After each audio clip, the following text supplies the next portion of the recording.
Hi, and welcome back to my St. Baldrick's blog. I appreciate all you guys for continuing to watch. It's been fun so far trying to go through and edit everything. As I said, I'm not too tech savvy, so it's been one headache after another. But I hope you've enjoyed the episode so far.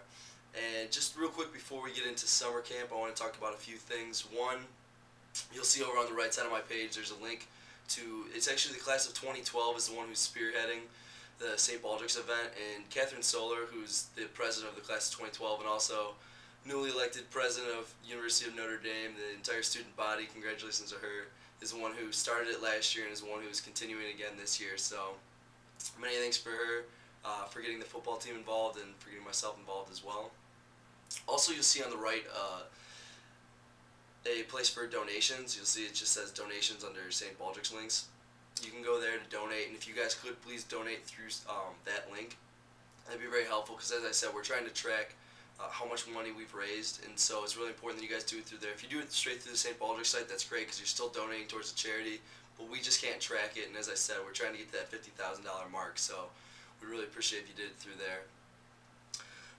One other thing too is if you could pass along any feedback you have from these episodes you watched so far, I'd really appreciate it, whether it's through my email or just straight through the blog.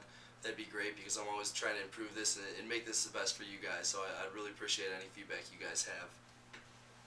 And then also I was hoping to kind of get some practice clips from this summer camp that I'm about to talk about, but unfortunately I was just doing the editing for the past two episodes over at the Goog, and they said they didn't have those anymore. Those have been wiped out, so we're going to have to wait on the actual clips for a little later until we get closer to the Michigan game.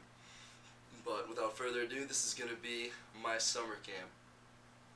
So just kind of to begin things off, I talked with Coach Brown throughout the summer. We stayed in contact, whether it was through text or just, getting on the phone and talking with each other. And he just said, hey, Mike, I don't know what your schedule looks like, but if you can get back maybe a day or 2 days in advance, that'd be awesome because I'd love to sit down and just show you a little bit of film and get your mind right for going into summer camp. So I said, absolutely, I'll find a way to get out.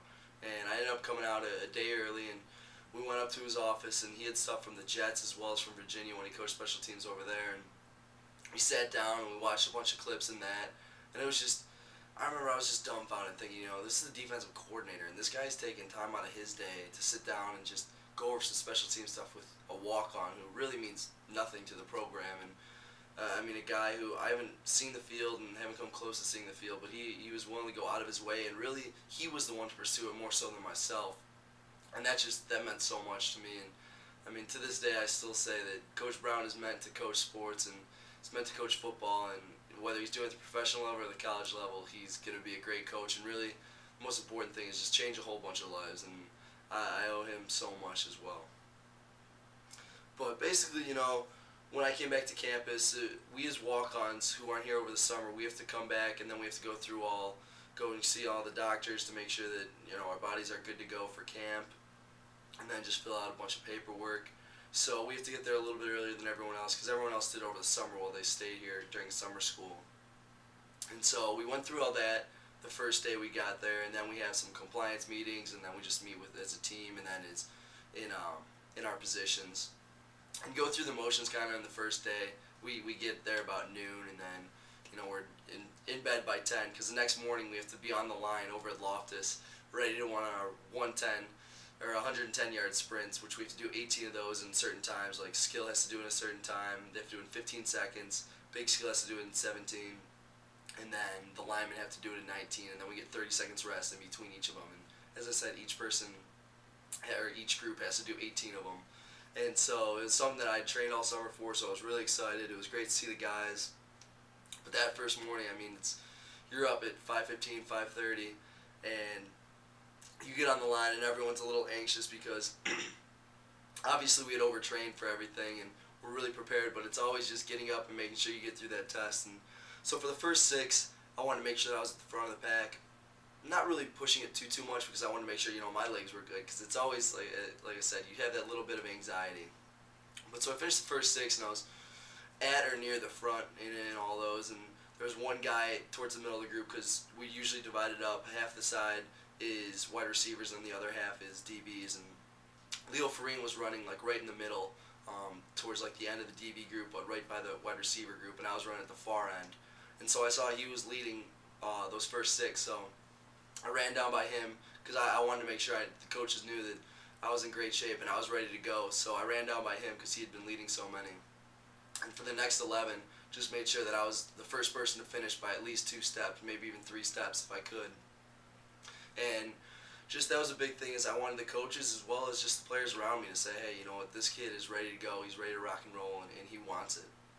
So I did that, and then on the very last one, I took off and just kind of had my head down, and all of a sudden I hear, hey, DBs, can't you guys run? What's up with this?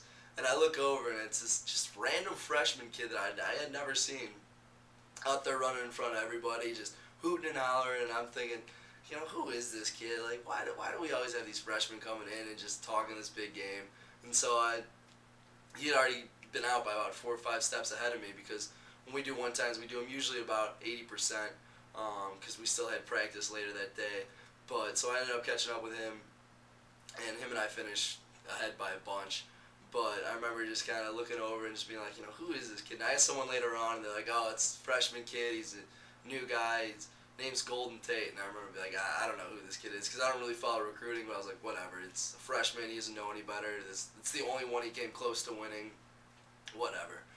And so that was a little bit of fun. And so going into that next practice, which was later in the day, they posted the depth charts for special teams, and I was still at the top. So I was really excited about that. Or not at the top, but still in the depth charts. So I was excited about that because I was probably 2nd or 3rd string at that point. And, you know, just getting on there means I still have an opportunity. And for some reason, I didn't disappear this summer, which I was afraid of pretty much all summer long.